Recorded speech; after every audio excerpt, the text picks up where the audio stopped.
This is really going to be, it's rough, but I think it's interesting to see. And this is like super early work in progress stuff. So you're going to see it'll be like black and white in many parts, very faint colors, outlines, and a lot of things that are honestly not even in the final version. There's some changes in there. You'll talk about stuff. Yeah. Yeah. All right. Well, I think that's a ton of excitement for it. All right. Well, you game? Should we do it? Yeah, let's do it. All right. All right. 1 second. We're gonna get set up here in just a second. Our technician Sergio is preparing everything right now. All right, can we pause it? We're going to be able to pause it and maybe scrub through it. There we go. He says no. All right. So the version you're seeing now, let me take the volume down just a little bit on this one.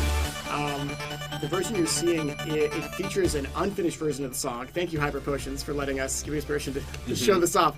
The song wasn't done yet. Yeah. You're still like, you can see all the differences. Why don't you talk us through what we're seeing here? So this started in a different way where we had the shots cut up to show the studio logos, and one thing that we talked about a little bit here was this originally was meant to be an ad. That was like the idea behind it was making a commercial for Sonic Mania.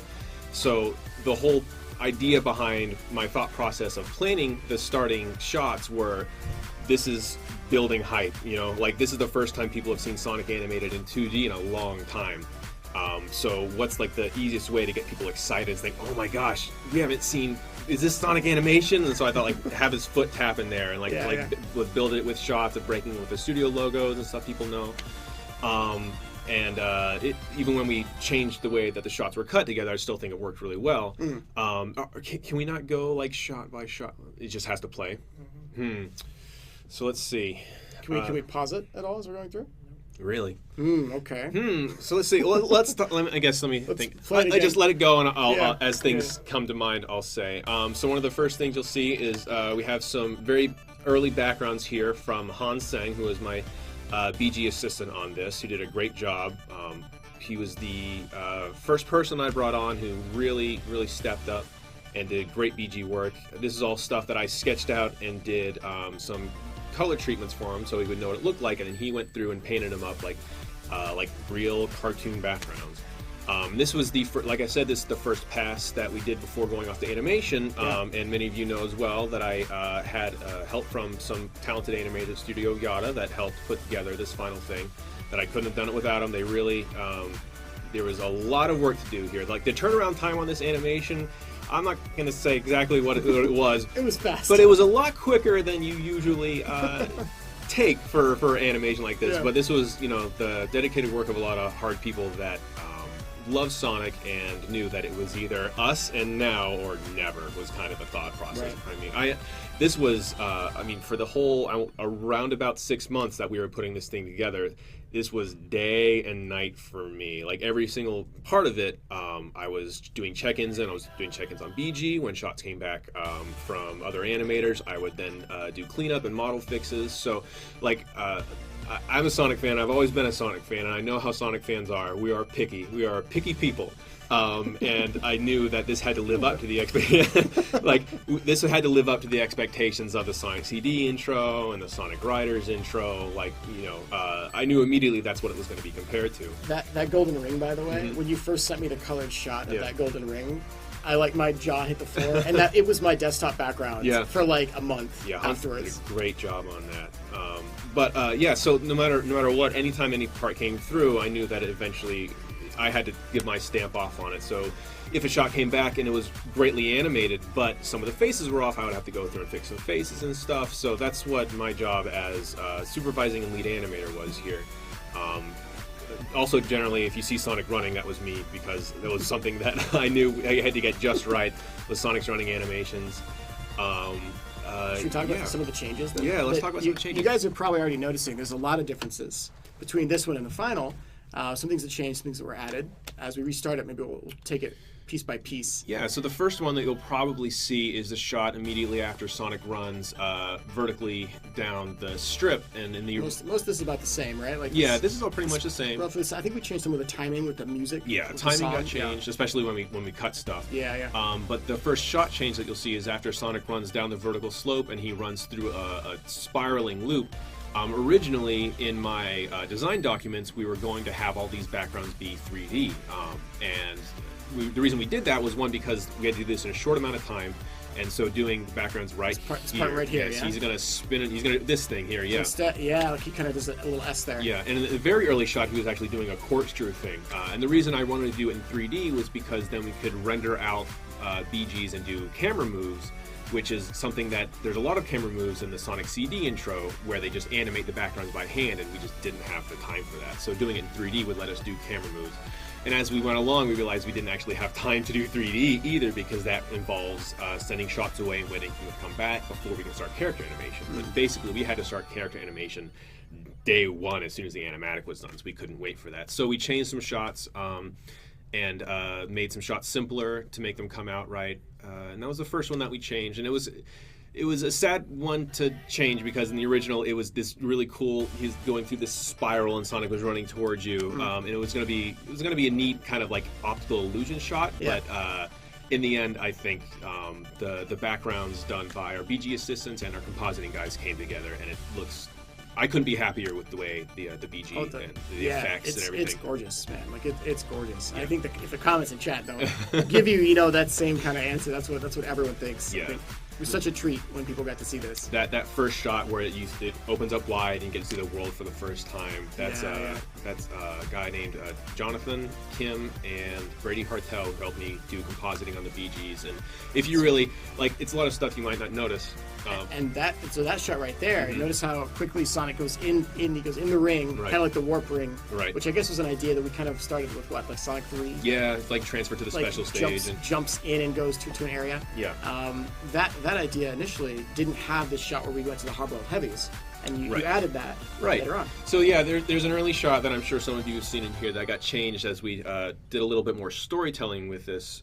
When we first started planning this thing out, I didn't know much about Mania. Nobody knew much about Mania, really. Yeah. So we were trying to come up with an idea to just sell Mania to people. It's just something that's exciting to see. And as we kept going further, I learned more about the Harbor of Heavies and what the story was about. And we realized it didn't really make sense for the main bad guy to show up in Studiopolis and then get in a fight with Sonic in a place he doesn't exist and then possibly lose at the end of it. So we came up with the idea of showing the Hard-Boiled Heavies come up in a group shot first, and then we replaced that shot with Heavy Gunner, who is appropriate who to that stage, is in Studiopolis. Who's actually in there, yeah. And it also gave us some opportunity to do some more fun stuff with Sonic bouncing around and cool stuff like that.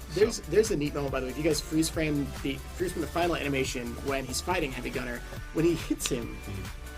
Bolts and screws fly out of it if you freeze frame for one frame, which is funny. Is it one frame? It's literally one frame. There's so many things that are on screen for one frame that when I was making this thing, I was thinking nobody's going to stop and look at this stuff, and I don't know why I thought that, because again, I should know Sonic fans better than this. But every single funny little frame, every funny smear was memes, and which is great because it shows that people cared enough to watch it that many times and find the little secrets and the little things like when he hits the bumpers at the end, the little 10. That was me literally the night before I turned it in and thinking, if he's hitting bumpers, there should be scores coming in. Right? So I'm like, so I really quickly in Flash actually, I just drew a little 10. I put ping ping right there.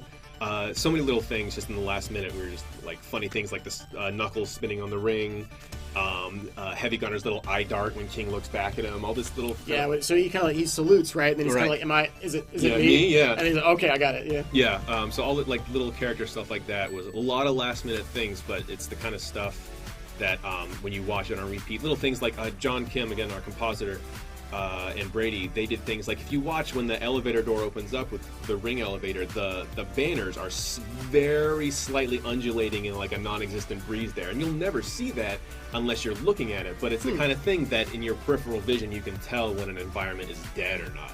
Like if it's just a static JPEG image, for example, you can tell that it looks cheap, and you might not notice why. But when it's moving in slight little ways like that, giving life to the environment, again, if you don't notice those little things, you can still in your peripheral vision tell, well, that's obviously just not a still image, and it feels like a live environment. And little treats like that were important. Sorry. Knuckles. Yes. But I just want to, you guys have probably seen this in the chat, right? Knuckles at the end, in this early comp, he would dig his way up. Yeah, that's true. And we changed that to him falling in with this big like impact. Right? Yeah, so that came down again to time constraints. In that final shot, we did a camera pan around the characters where they land and look off into the distance, and then we hand animate the camera going around to behind them to where they look off into the distance where there'd be all the rings with all the zones and stuff. Which we ended up putting in the shot where Tails flies into it. Yep. Yeah, so we took that and moved that shot around, and then hand animated camera moves are very difficult. And when it came down to how much time we have, it's like, what if we just changed it? And I think it worked out for the better, honestly. And honestly, it was a really cool, I think, like ending treatment that came on there, like the timing with the music, where the music's like building up, and we could do these flashes. I remember like we were talking about that. That was an Izuka note, wasn't it? It was partly with an Izuka-san note, and I was trying to like get you an example. I was like, we want to do like the anime treatment, right? And I was like, what's a good example of this? And so I'm like going through all these old anime shows, like trying to find the anime openings that do those character flashes, and finally found one with a generic show about kids getting in robots. All right, we can't say the name. Thank you, because I was about to. Yeah. So an anime show about robots. There's only a couple, you know. Yeah, but yeah, we pretty much treated it exactly like that. There's a way where the lights fade in on it so that the characters are lit differently from the background, and they fade in at different intervals, which makes it look like a camera's light flash, like played in slow motion kind of thing. But that was a late note from Izuka-san, or Sonic Team note anyway, whoever it was from. Might be partly my fault too. Oh, but either way, it worked. I think it was a cool ending. Yeah, it's good to put a little button on the thing, because we originally, again, when this was timed to be a commercial, we were going to end with the logo, as is the natural way to end with a commercial. Yeah. But when we retooled it for intro purposes, intro needs to go sooner, so we needed something else to put at the end. So yeah, little things that change as you go along there. And this, look at that. Okay, if you look really closely in that scene, our bodies are probably covering it up. The concept for Knuckles spinning on the ring.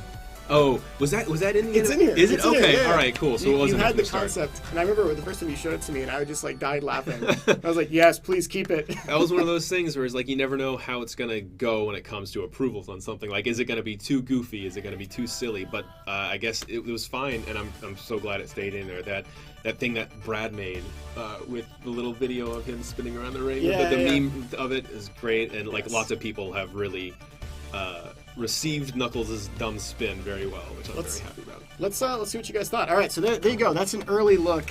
One of the very first work-in-progress versions of the animatic for the Sonic Mania launch trailer. What did you guys think? Would love to see your comments in chat real quick. Let's see what everyone thinks, and then we'll maybe take some questions for you, if that's cool. Yeah, absolutely. Yeah, is that all right? Is there anything else Let people ask some questions. What did everybody think? Now, there were many different versions, by the way. This is one of like probably like 15 or 20, I feel like we went through, but this is one of the earliest ones. Yeah. This was before we decided to go to animation. But I think this was the final approved. Yeah. Knuckles getting scared with the flickies.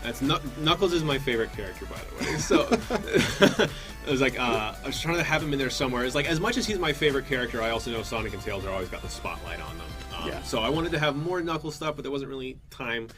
But Knuckles shines in the supporting role, and so I'm okay with that. You know? It's kind of like, I'm about to say other things. I can't say other things, but like other characters that you like them because you don't see them quite as much, and that makes when they show up that much more special.